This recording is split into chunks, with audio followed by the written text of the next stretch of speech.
Sorry. Okay, all right. I gotta read this. I gotta read this because I'm the one that fits this thing right here. All right, Meospicios. Meospicos? I'm sorry. Meospicios. Meospicios. That's good. Okay. Oh my god. Did you just give us a dissertation on your life statement? Okay, for the audio listeners, Chuck, blow through this as fast as you can. Someone get back I sexually identify as a neckbeard. Ever since I was a boy, I dreamed of soaring over the earth, flipping my fedora to beautiful miladies. People say to me that a being of a neckbeard is impossible and I'm fucking retarded, but I don't care. I'm beautiful. I'm having a plastic surgeon install anime in my veins. 30mm fedoras and meme missiles on my body. From now on, I want you guys to call me White Knight and respect my right to meme from above and tip my fedora when necessary. If you can't imagine me, you're an SJW. Accept me. If you can't accept me, you're an SJW. You need to check your privilege. Arigato for being so understanding. Tip tip. And yeah, go neckbeards. That was... I'm sorry. And here's the thing. This is the thing with our chat is that we really... We don't have a big viewership, so I make it a point to let everyone know that they're special in the chat. So you, sir, do that until we are to the point where we need to have a chat moderator, and then we're going to moderate the shit out of it. Until then, so you say such a retarded. I think that even in non-Joss Whedon movies, and even in shitty movies, that we don't have to reinforce negative stereotypes. Well, hear me out. So she's a neglectful aunt. There are neglectful aunts in the world. She's business driven to the point that she isolates herself from all other things in life. There are people like that. Mm-hmm. She thinks of these animals as assets and nothing more. Distance herself emotionally. There are people like that. Distance herself emotionally from even the people she works with too, because they are assets as well. Yeah, but for some reason gives a shit that he's wearing a shirt in bad taste. But so the point is, her character is a weak-ass character for a movie. Oh, yeah. But nowadays. She is a totally plausible character. And I say this very, very delicately, not every woman in a movie needs to be a strong, independent, powerful character. Hashtag not every woman. But the problem with this movie is that all the women are weak-ass characters. Yeah. True. There are no strong women. They gave her the Claire was Claire if they had another character who was actually capable. They gave her the scene where she saves Pratt. And that's good, but it was pointed out by one of our friends that was thrown in solely just to try to avoid the she's a weak character argument. But good, Marty McFly, I'm glad you pointed that out. Yes, Twitch is having some problems today, as we've noted before. So I don't think it's us. It might be Twitch. They may be having some server issues. But McFly says it's Twitch. Yeah, thanks, McFly! Curse Vex, Poopy Pants. Yes, Mark has shit his pants. Way to call me out! Way to call it out. I was just going to let it slide This by. Twitch is in Smell-O-Vision, by the way.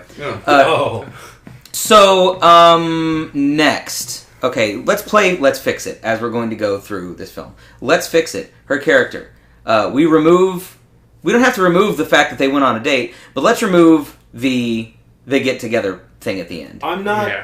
I'm fine with her character. Not fine, but I'm better with it now. Let's remove the flagrant disrespect that Owen has for her. Yes. As his boss, I mean, clearly she's his boss, right? Yeah. And he's immediately hitting on her rather rudely. Agreed. Having already had a failed date. I disagree entirely with you, McFly. We'll get there. That'll be another section. Let's fix it. No, I'm just saying, I have to say that now. Instead of let's remove, I'm going to say let's add a goddamn heart. Because, I mean, there's just, yes, please, Marty. Eventually, we will eventually. We've actually never had... chat moderator. Yeah, we will need We will need at some point. Here's the thing, though, is we've never, ever... Every single person in our chat for the last 7 episodes until today has been, like, an engaged viewer, who would make jokes and stuff, but... Yeah. That's funny.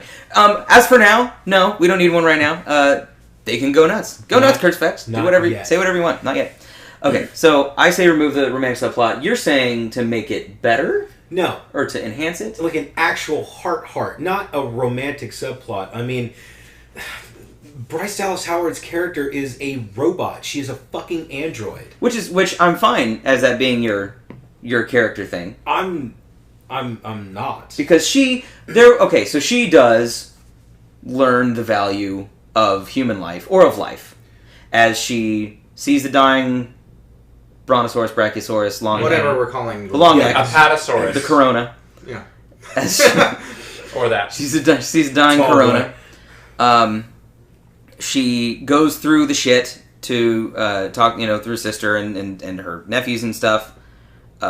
Learns that people and animals are people and animals, and she can love them. Yeah. I will give the movie that. But the message of the film seems to be that she needs to be a mommy. That she gets shamed for not knowing her nephew's ages. I'll tell you right now. I don't know how old my nephews are right now. I'm not sure how old my girlfriend is. No, I'm not 100%. They didn't. First of all, I don't think she got shamed. The only one who shamed her was her shitty nephew, the older teen nephew, who was just being a dick the whole way through. True. She didn't get shamed by any other character. She's meant to be shamed by the audience. Owen shamed her. Owen says you don't know how old you're... And so that it happens multiple times in the film from different characters means that we as the audience are supposed to be on that side. Fair point. Okay, fair point. I think the part that pissed me off was when she gets the phone call from her sister, and her sister's like, "You're not with you're not with them. You're not with my sons." I'm like, I just gave them VIP passes. Like they also are. One of them's almost 18. And also, presumably, I also they came to my. I don't know how old her and nephews also, are. they came to my park midday while I'm running it. I told them I would join them tomorrow. Like, if I came to the dinosaur park that my uncle's like, "Hey, listen, I'm really busy today, but tomorrow," I'd be like, "Awesome!" You're not with me today. You're not dropping all your shit for the trip we probably planned out a few months ago. So the guilt trip, the whole guilt trip for that phone call was stupid. But what really pissed me off is just like, her sister, the mom, the divorcing mom's like, when you have kids. She's like, Carol. If I have kids. Carol from Archer. Yes. And no, if I have. When, and then, kids are going to be everything. And she starts crying. She starts crying. Okay, when she says when, this was supposed to me, it didn't sound like I'm calling you out because you need to be a mom. It sounded to me like she said, "You're the kind of person that's going to like you're. It's not you're softer than you think you are." Yeah, it's like and it because it sounds like she just resignedly says if like it just came out of her mouth, and then Judy Greer reminds her, well, you never know. That's what it felt like to me when she said if is a you never know, and I feel like when is you're going to have kids because you're going to fulfill your wifely, womanly duties. I don't know more. Anyway, so it didn't even feel like that to me. It felt like it just. We're gonna gas Let's be forward. 4 white guys talking about sexism real quick. Well, and we've already done that once. That was 2 weeks ago. I've tried to avoid that as much as we can. Not because I don't want to address it, because it needs to be addressed. And when we're having conversations and things like that come up, we do need to address them. But if we're going to have, and like, as we've done before, conversations about diversity and sexism, and I've been trying to diverse this podcast so hard, it's tough. We need more white people. We need more male class and white. Oh but yes, I do try to diversify the podcast. For whiter whites, choose Angry Cuddles. Now...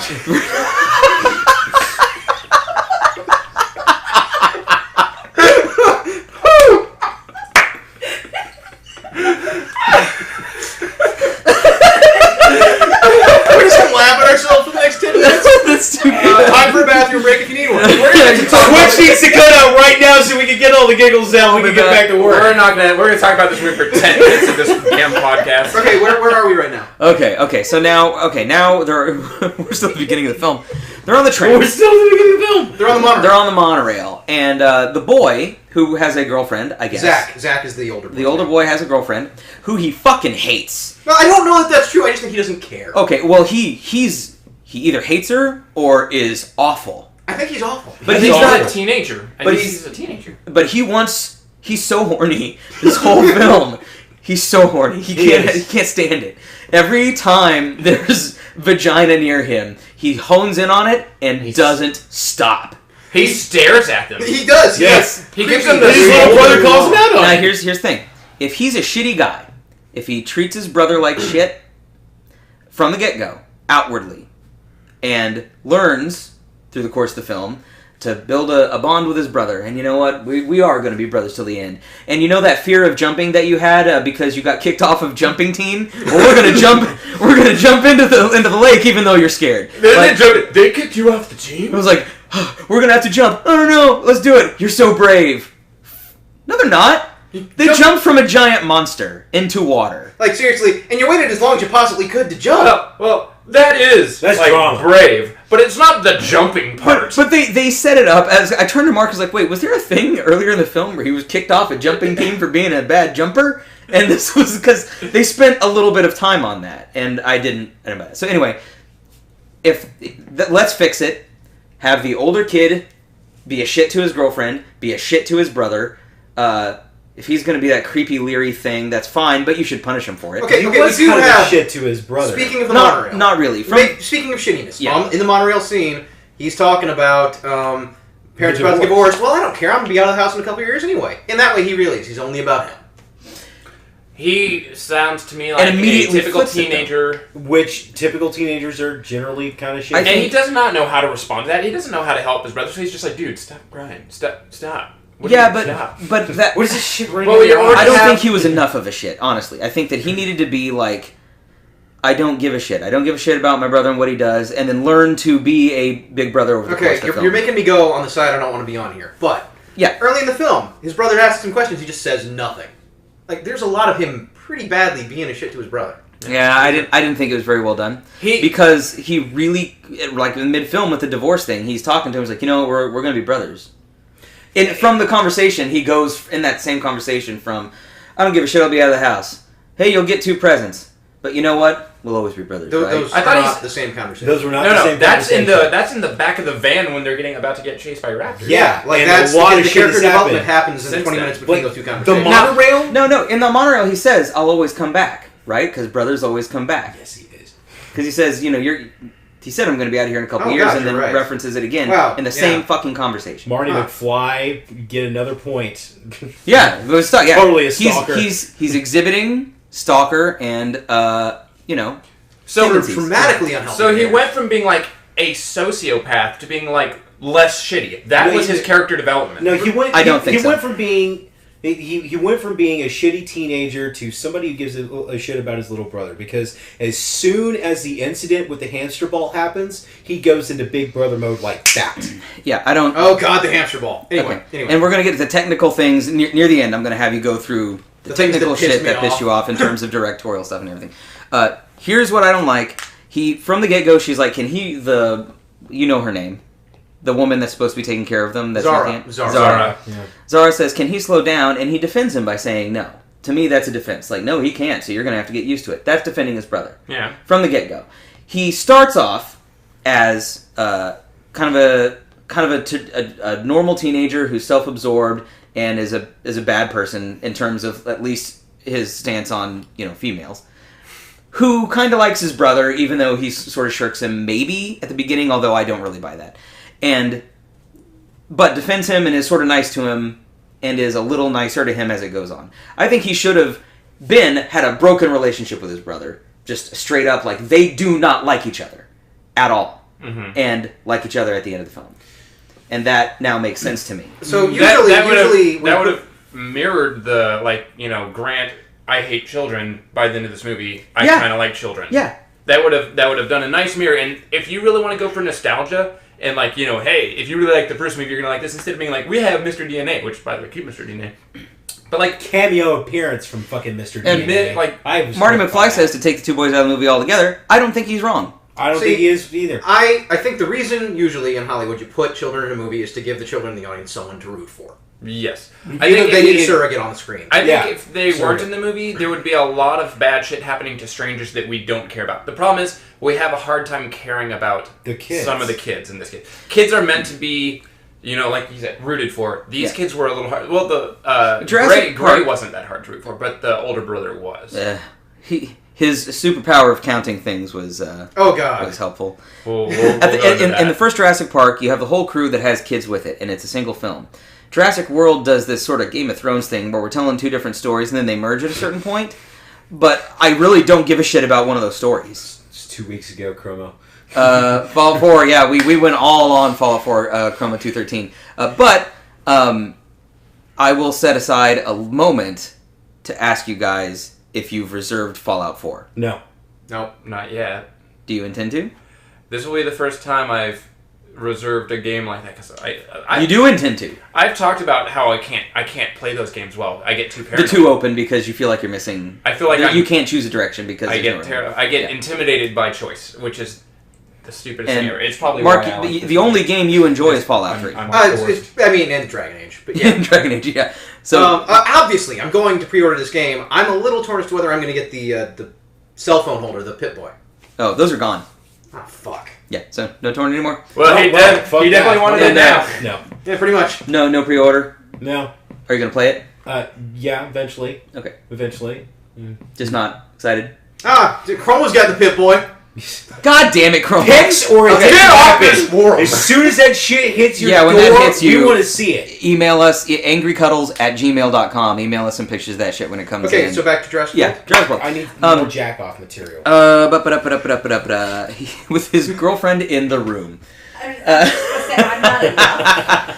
So, where are we at? Take the boys out of the film. Okay, great. Now, here's the other thing. Where the film, I feel like... And here's the thing. It makes a point throughout the film to be like, that first park, wink, was legit. We love the first one. Oh, yeah. You don't want real, you want fake, which is why raptors don't have feathers and are really tall. And, stuff like that. Like, we get it. First film was great. This is what people want. You can't just put dinosaurs in a movie in a park anymore. You need to make some really crazy shit happen, right? This is what's come. And look at all the corporate sponsors. They're gonna name their own dinosaurs next. Brought to you by Mercedes and Samsung.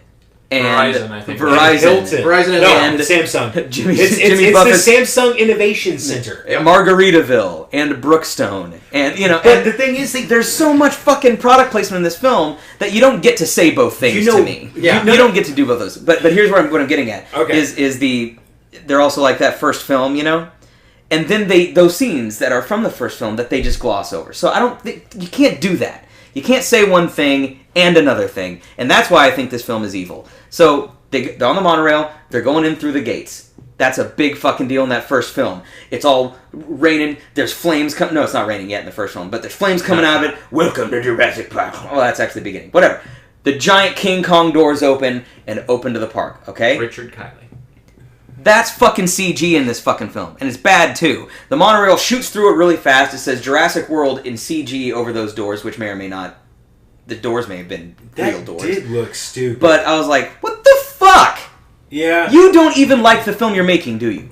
Well, they saved the big build-up, because the kid gets into the hotel and then opens the door and it's... And Mark, you minute, it's a build-up to a big reveal... Of a lot of dinosaurs. It's the Atlantis. Yeah, it's like the music swells. Big reveal of basically the Atlantis resort in the Bahamas. Yeah, that was what I thought too. Like, this is a poorly executed. They are building up the park right now. They're saying Jurassic Park was. But this is your first image of the park is nothing but a bunch of fucking amusement rides. Yeah, if anything, it's a little less impressive than Universal Studios and Islands of Adventure. Let's say Islands of Adventure. Let's let the defense have his moment. Well, they're building up to the park. The whole point is to suggest that Jurassic World is successful. They're like, boom! Holy shit! This thing is fucking operational. And then they start going to the dinosaurs. They're showing the thousands of people there, the 20,000 people there. This fucking successful park that everyone's so excited to get to. And then, boom! We're going into the dinosaurs. Why are they excited? Dinosaurs. Why are they excited? Petting zoo with dinosaurs. Why are they excited? Except for that dumb little kid laughing at when they pan to the petting zoo and it's that kid that's just got the awkward as hell laugh for me. I didn't even notice the one that's hugging. He's like, and he's riding a little Triceratops. Oh, I didn't even notice it. It's Martin McFly, you're right. We're actually going to get to the stun stuff a little bit. We really need to start getting to these things. Oh yeah, we'll roll. We'll get to it. Part 2 next week. So okay, so I've talked about the story stuff that didn't make sense. How you can make Chris Pratt boring is beyond me.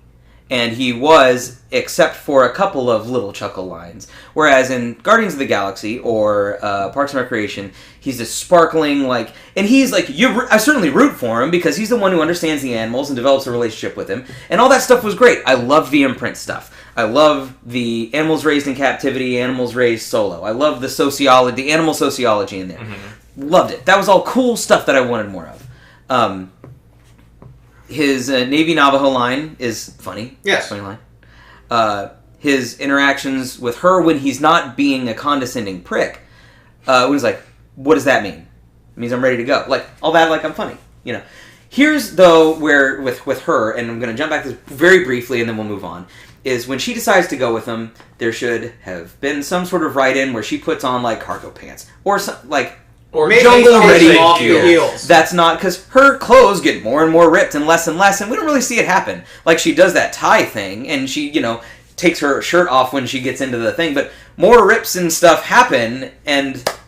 they're going through the think they should have... there are times where I've thought that Chris Pratt's character needed to be two different characters.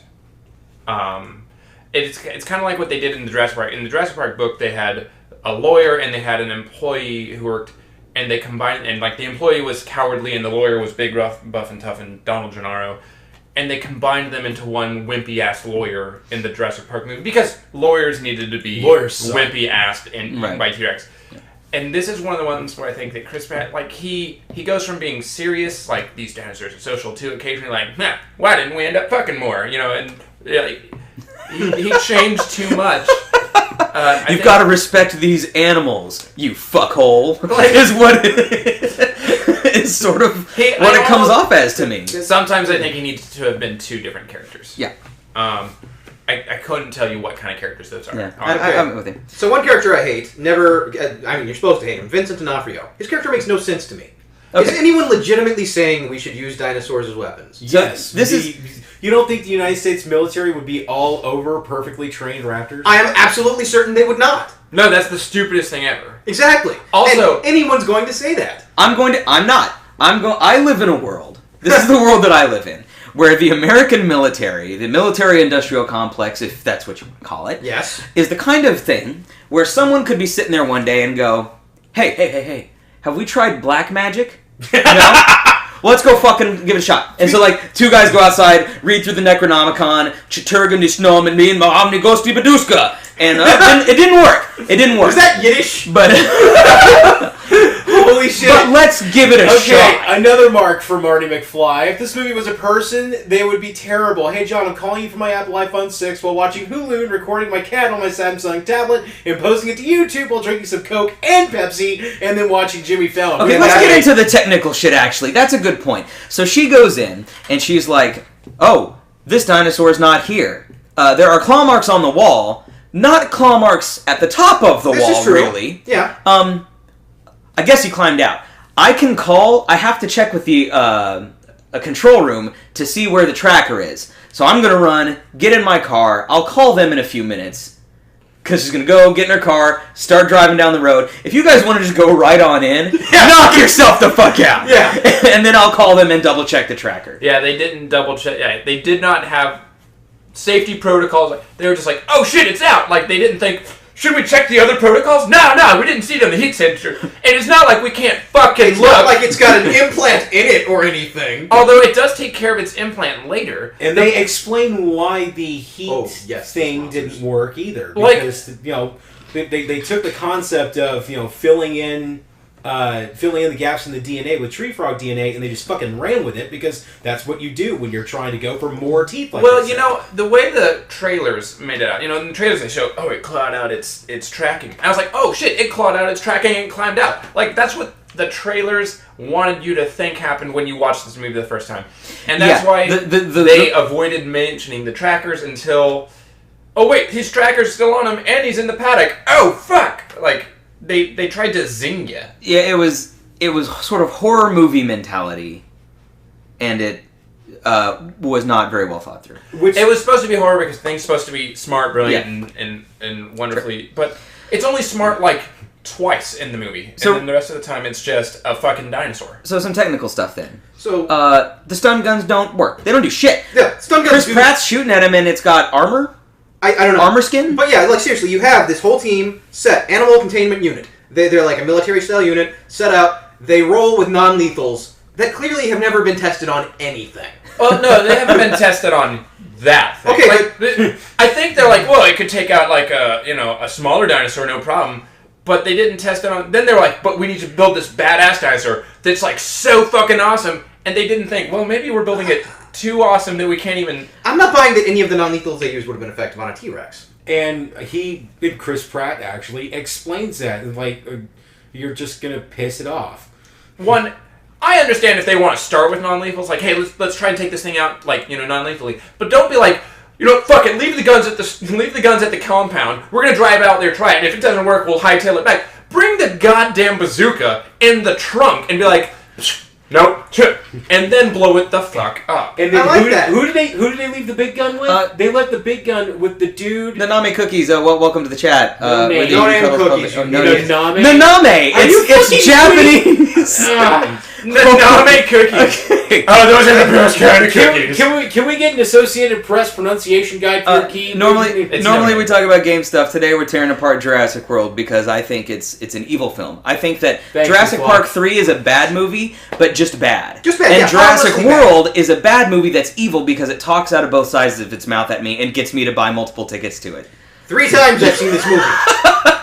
Okay, so, the non-leaves thing, that was done. He gets in a helicopter, and Mizrahi, who's the CEO of InGen now. Masrani. He's the CEO of the Masrani company.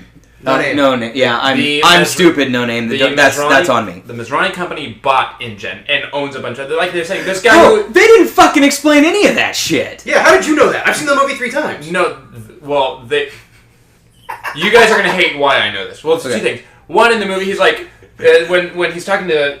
What's the name? Vincent D'Onofrio? Yep. Yeah. Sure. His character, and he's like... Kingpin. First of all, that guy... I told you before that guy will slip into anything and I'll never recognize him. Like, it took me, forever to be like, oh my god, it's him again! Edgar from Men in Black. Yeah. And fucking Full Metal Jacket. And... Oh. I've never seen that movie. Anyway, you've never seen Full Metal Jacket. So University of North Texas, his film major. His character graduated with a bachelor's degree, hasn't seen a Kubrick movie. Yeah.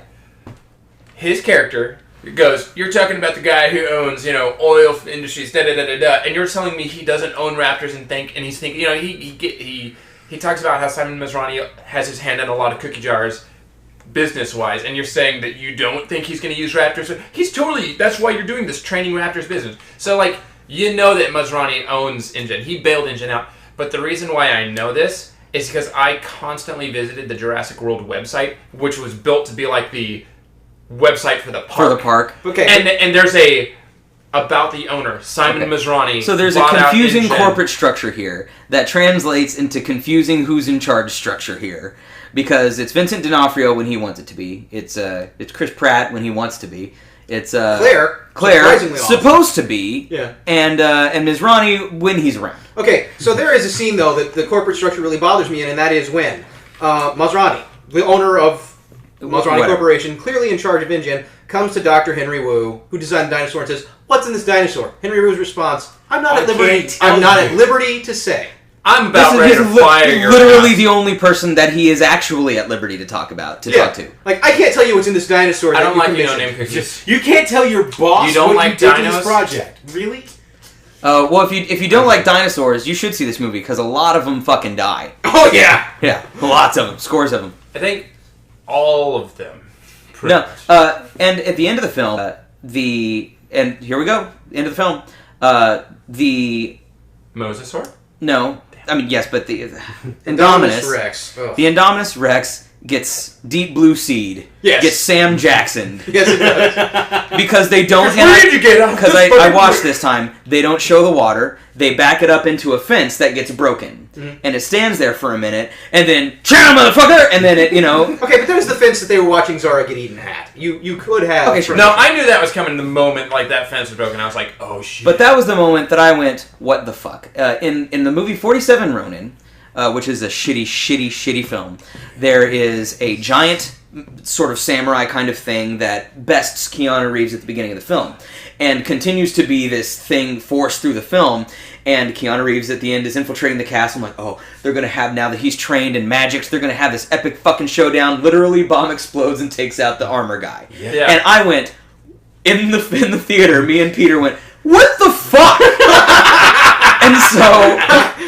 And so the Jurassic World did that to me, where it's like T-Rex, and T-Rex teaming with Velociraptor, and that's cool and everything, and then Mosasaurus, and I went, What the fuck? No, I disagree. I think it was. I'm not going to go with you on that one. You're so wrong. Defend it. Well, one, it mirrors the T-Rex saving the goddamn day. Yep. I thought the T-Rex was the T-Rex saving the T-Rex. No, the T-Rex was summoned this time. The T-Rex was summoned, and it did. And I will give that scene credit real quick. With the Malcolm flare. When she goes and opens the paddock and she's standing there with the flare, it's going dun.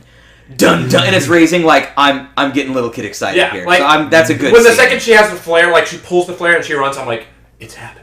This is what I'm here for. It's him. And props for seeing the T-Rex for the last T-Rex. Yeah, like they didn't show it all. That was good too. Which is why I have. It was I think Marty McFly said they threw the T-Rex in last minute. I don't know if you meant like in the last minute. Well, yeah, let's have the T-Rex come out and save it, or story-wise, they saved the T-Rex for the last fight for I don't know what you were going with. But so the T-Rex wasn't the hero. Sorry, McFly. I just saw that you just said the kind of dumb sandals. These actually are the most worn sandals that came from Chuck originally. They have a very long history. Yeah, they're dumb. I also need a pedicure, but what are you full gonna of do? people with great beards. You do have a great and beard. Kind of dumb sandals. Yeah. So yeah, I can't today. At least we don't have our big white ass feet up on the table today. I don't know about you. Okay, so you're the T-Rex was summoned in to fight because the T-Rex needed to. It was the original T-Rex from the first movie. They needed to be like, boom, he's back or she's back, bitches.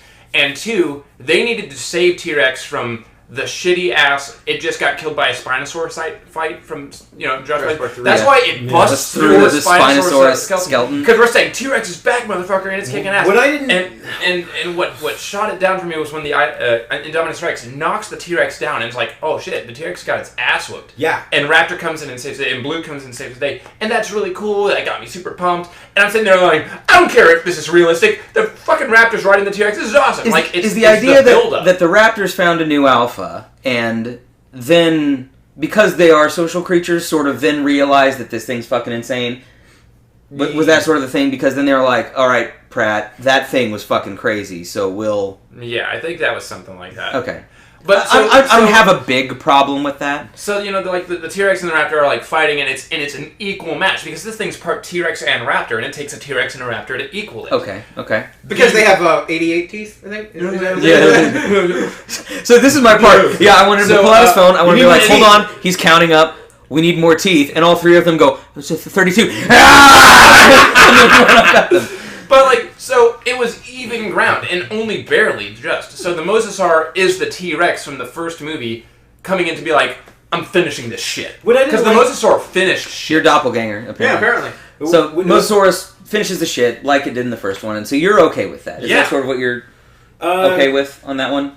Yeah, I mean, I was okay with the Mosasaur finish because you had enough of a fight right there. That was a fight in 3 parts. Because that was 4 Raptors versus the I-Rex, T-Rex versus I-Rex, 2 Raptors plus T-Rex versus I-Rex. It felt like a fucking they were fighting Safer Sephiroth at the end of that movie. Okay. And then the T-Rex comes in like it did in Jurassic Park. I'm glad you mentioned that. But what I didn't like about that last fight was that they brought out the T-Rex because the T-Rex was the same one from Jurassic Park, and everybody fucking remembers that fucking T-Rex, and then he gets his ass kicked again. Can I say what I didn't like about the end of the second fight? Yeah. The end of the final fight. So, okay. Mosasaur eats Indominus Rex. T-Rex and Raptor walk away, and we cut to the control room. Larry says, it's good. Turns off the lights. Let's go home. Don't care that there's a T-Rex and Raptor out of containment on the island. I think they've already given up on the island. Yeah, what's the name of that character's name? I forget his name. But Mark J. Johnson. Yeah. Well, his character brought up the first park was legit, things happened, things went wrong. Like, his character was the only one to be able to rationalize and be like, yeah, we lost this park. It's a lost cause. I'm going to shut things down. And I'm making the decision for everyone. Great scene that does not make up for the shitty romantic subplot, but great scene in the film where he goes in to kiss her and she's like, "Whoa, I have a boyfriend." It's like, "Oh, you didn't mention?" She's like, "Well, yeah, I'm at work." Like that's great. No, that was the stupidest thing I've ever seen. Oh, I love that. That was a shitty fucking laugh to go, "Hey, let's break this. Take a moment to laugh at something stupid." Oh, no, I like that. It was not necessary. It totally takes away from any sort of feel of character development. It was just like, oh my god. No, I think that grounded everything for me. All that stuff is what real people do. Certainly, I have seen that thing where people are getting hit on at work, and it's like, you didn't mention you had a boyfriend. Yeah. No, I'm at work. but it's not needed in the movie. I don't give a shit about their character development and that. Like, why is that the one that we is already not have even 100 characters who aren't getting developed? Why do we need to develop such low tier characters? And like, yeah, they are so low tier. About the board op guys. I think again, I like the scene. Mark. I think that the scene actually makes more sense if you don't have the romantic subplot between Pratt and Claire and everything, because it's like these are things that this movie does not have to have in them or whatever. This is, and if you think we're heading that direction, we're not. And like, it would have been a nicer build up though. I think this we have the director Colin Trevorrow, who has really cool shit. I think the stuff that was probably him was the sociology of making that a point. The scene where they're hunting the Indominus Rex with the raptors, which is so cool. Yes, that's right. I totally think our friendship killed the Indominus Rex. Yeah, the only thing they could have made it better is if the T-Rex and the Rex like fist bump. Fist bumps and leaves. Raptor fist bump would be in the Lego game. The T-Rex is like, "Hey there, little raptor buddy, thanks for help," and then they like walk out. Okay, so we got to get through some of these technical things because we got to wrap up. Okay. Why does he hold his ID sideways when he's showing his ID? Clearly a vertical ID. Yeah. Yeah, no clue. Okay. I don't think you've ever seen a cat card before. Mark, you have a thing about heart rate? Okay, so the soldiers' heart rate is depicted, for whatever reason, the soldiers, the animal containment units. Yeah. Heart rates are pictured during the fight scene, but they never go up. You just see a constant, flat, about 50 beats a minute until it goes straight into straight line. Directly into a flat line. Maybe if the first guy died, because he's like, "I'm fine, I'm," and the other guy's like, "Oh shit, I'm fucking right." But no, everyone's heart rate stays or even like someone who's bleeding out and it like slowly, like maybe that'd be a cool like intensity thing where like someone gets bit and thrown against a wall and they're like alive but dying, and so they're like watching all these people get killed, and then there's like one guy and it gets real small and then slowly like that's heartbreaking and a really good scene. And then like. No, that would have been like a Peter Jackson thing, though, where he's like, "All right, we need to take 5 minutes to focus on this unimportant." I think what you call a Peter Jackson thing, I call good direction. What I'm saying is that, like, wow. Although I do not think that Peter Jackson is an exceptional director. I'm just saying But like it would have taken like it takes more build. Like if to go back to that office romance thing, like there was that one scene where Mizrahi's helicopter finally fucking blows and. I need to talk about Mizrahi at some point in time. He was such a good character. I really liked him. He needed to be more fleshed out before he died. They cut him way too short. But when his helicopter crashes, and I forget the name of the girl who has the boyfriend, Claire. No, that's the main woman. The girl who has the boyfriend. Oh, yeah, nobody knows. And she starts crying. She doesn't have. Because she went and said like goodbye to him. Like, do you really have to be? So they like knew each other or something. No, but like she starts. They don't need anyone else. What's his face came over and was like sympathetic and it's okay, things, it's going bad, but we'll make good. Like, it would have done a nicer build-up for him coming into the kiss thing. I'd have been like, oh, because he's been pushing himself towards her, he's been pushing the relationship notion towards her. I feel like, though, that scene is like, we're friends, we're co-workers, we're friends and co-workers. And now that there's this big intensity thing, I guess I'm gonna kiss you like other movies say you should do. Oh, but you have a boyfriend. Okay, we're not that kind of movie, except that the movie is that kind of movie. And in fact, they have a moment where she saves him and then he attacks her. Immediately kisses her. Yeah, okay. And then Chris Pratt and Claire already did that. Yeah. Even though she made it absolutely clear that she had no interest in him. I think it represents perhaps a realistic situation that some people could be in, totally unnecessary for the movie. It's just a cheap laugh to add, like I didn't see it as a cheap laugh. I saw it as a thoughtful laugh. No. I did not see any hint beforehand as to whether or not those two characters were going to do anything more except be board ops. That was it. So all of a sudden, oh hey, here's a thing right here. It felt like a cheap laugh to me. It felt like a cheap laugh at both characters' expense. I thought they would have the female scientist. No, they didn't Deep Blue Sea it. Where the stripped down to her underwear so she could stand on the well, they also did Star Trek Into Darkness. It like she takes a moment where she's like fixing herself and everything. Hey, turn around! I'm getting naked right now. Yeah, but yeah, in Star Trek 2, they're having a conversation. She tells him to turn around so she can take off her clothes for no reason. Yeah, there is no reason for her to be changing clothes. Now, in this, at the very least, it's like I better tie up some of these loose ends so that I can trudge through the jungle with you. Yeah.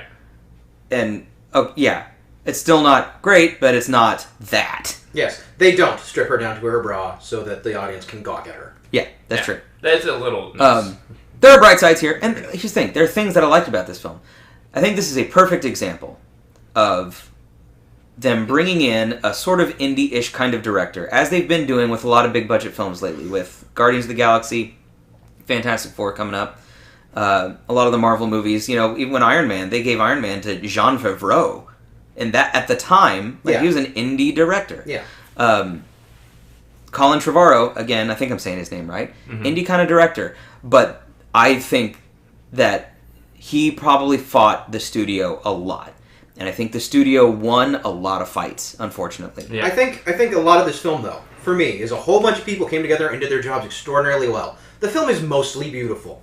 The action sequences are very clearly lit, easy to understand. Even the first-person shooter shit. Yeah, the action scenes are watchable. Every piece of this movie was right, but it comes together into something that is evil. I wanted to see when they have still heads. No, it does I wanted to see animatronics. Says Doobie Brother, the Doobies, Doobie Brothers. It's a Doobie Brother shirt. Now I really wish it said boobies. Yeah, because it would be like that's where they would be. This is where they'd be if I had them.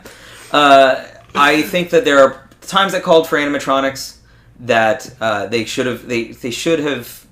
The CG's bad. The CG's bad in a lot of movies. There were times where I couldn't tell if it was CG or not, and that's great. There are things that were beautiful in the film. Yeah. There are times where the raptors' heads are stuck in a vice, and those are not animatronic, and you can tell because when he puts his hand on it, there's not a light shadow. There's like a complete surround shadow, like in Skyrim, you know, when you see a bench sitting there, and there's a little halo of black around it.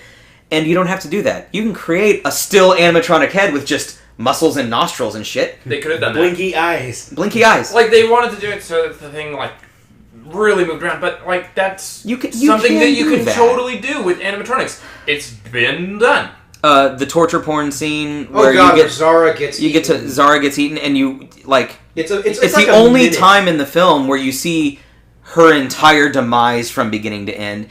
And she doesn't... The idea, I think, is that she's supposed to have deserved it because she was supposed to be watching the kids and didn't, regardless of the fact that one of them was practically an adult and responsible for his little brother. Regardless of the fact that she's a corporate assistant. Like, she's an executive assistant who got tasked out on a terrible... They actively waited until her back was turned to run away. Like, she was not going to be able to watch those kids even if she wanted to. And I'll say kudos for the first on-screen female death in Jurassic Park because, not saying, yay, women are dying, but, like, hey, women and men can die in movies... And, you know, it's nature. They don't pay attention to gender. Yes. But they tortured her to death. Yeah. Yeah. And we watched the whole thing. That was a little uncomfortable. The thing swallows her whole. She suffers At least we didn't... Yeah. She suffers a slow death and a hot stack of acid. It's miserable. It's just a little uncomfortable scene.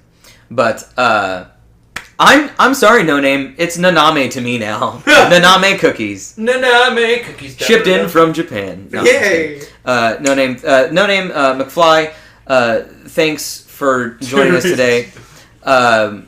Thanks for following us. If you guys, anybody else, please follow us. There's a little heart button down below if you're watching on Twitch. If you're listening to us on our podcast, you can watch us on YouTube on Wednesdays, Twitch on Mondays, and... thanks, everybody, for coming. Voldemort, thanks for coming again. Jonathan, thanks for coming and defending the film. I think that this film deserves its money more than Avatar did. Yes, absolutely. But, okay. There you go. Yeah. Go to our website. We have a webcomic. That's the main thing we do. Our webcomic is Tuesdays and Thursdays at angrycuddles.com. The podcast is on Wednesdays, which is the audio version of this Twitch stream. If you're listening to us, the Twitch stream is Mondays at 12:30 at our Twitch channel. The video version also goes up on YouTube. I don't know if I'm going to be able to put it up because there were some hiccups. Maybe I'll be able to put up most of it because of the hiccups. But thanks to No Name and Marty McFly for being active participants in the Saturday. This Saturday, I, and probably Chuck, I don't know, are going to be at the Midsummer Block Party at Sci-Fi Factory in Lake Worth. We'll have a table there. We'll have comic prints. We'll have our graphic novels going to be on sale there. We're going to have mugs and shirts and merch. Other artists are going to be there. Guillermo Casas is going to be there.